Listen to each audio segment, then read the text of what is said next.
Hey guys, in this video I'm going to show you how to add Tsa Precheck after booking. Now, for this, first you need your KTN number, which is your known traveler number. This is usually assigned when you're approved for Tsa Precheck, global entry or any other trusted traveler programs. And you can find it in your Tsa Precheck approval email, your trusted traveler program account, or just by logging into Universal Enroll and this URL. Okay, then what you need to do is update your booking with your airline.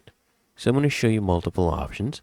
So one is where you use the airline's website or app. So you just log into your airline's app or website, go to manage my booking or under my trips, select your flight and find the passenger details or edit traveler information. Okay, go ahead and click on that and then you enter your KTN and make sure you save the changes.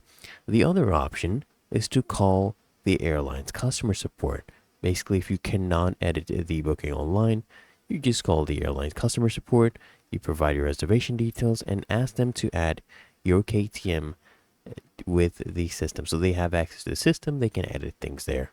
And then make sure to verify your Tsa Precheck status. You can check online or at the airport, review your booking pass, right?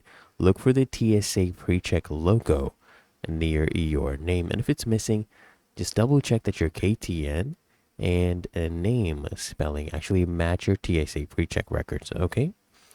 It's really that easy and simple. And if you're still having trouble, you can contact Tsa Precheck helpline. This is their number. Okay, so I hope this guide provided value to you, and if it did, consider smashing that like button, as well as subscribing to frequently asked questions, and I'll see you in the next one.